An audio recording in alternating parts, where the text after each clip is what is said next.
আলবদর রাজাকারের বাচ্চারা এখনো কিন্তু ফজলুর রহমানদের মতো মুক্তিযোদ্ধারা জীবিত আছে। এই দেশে মুক্তিযুদ্ধ হয়েছে। জামাত জোট যদি মেজরিটি পায় তাহলে আমি বিষ খাবো। আসসালামু আলাইকুম রহমতুল্লাহ। প্রিয় দর্শক, ফজলুর রহমান রূপে ফজু পাগলা নামেই অনেকেই চেনেন। তো ফজু পাগলা বলতেছি, মাইন্ড করেন না ফজু পাগলা সাহেব, কারণ ফজু পাগলা না বললে আপনাকে অনেকেই চেনে না।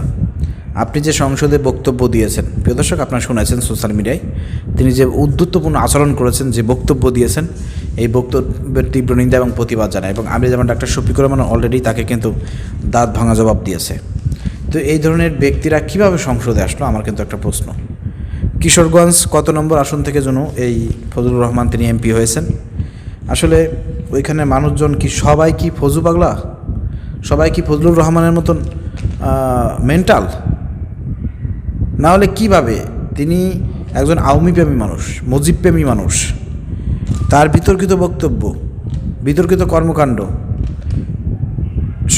সব কিছু জেনে শুনেও ওইখানের লোকজন ফজলুর রহমানকে এমপি বানালো? আমরা সবাই আশ্চর্য হয়ে গিয়েছি। আসলে জনগণ তাকে ভোট দিয়ে এমপি বানিয়েছে, নাকি ওই যে ইলেকশন ইঞ্জিনিয়ারিং করে তারেক রহমান তাকে এমপি বানিয়ে এনেছে? এটাও কিন্তু একটা বড় প্রশ্ন। তো প্রিয় দর্শক, আপনার কাছে কী মনে হয়, ফজলুর রহমান কি জনগণের ভোটে এমপি হয়েছে নাকি ইলেকশন ইঞ্জিনিয়ারিংয়ের মাধ্যমে এমপি হয়েছেন? একটু কমেন্ট করে জানাবেন।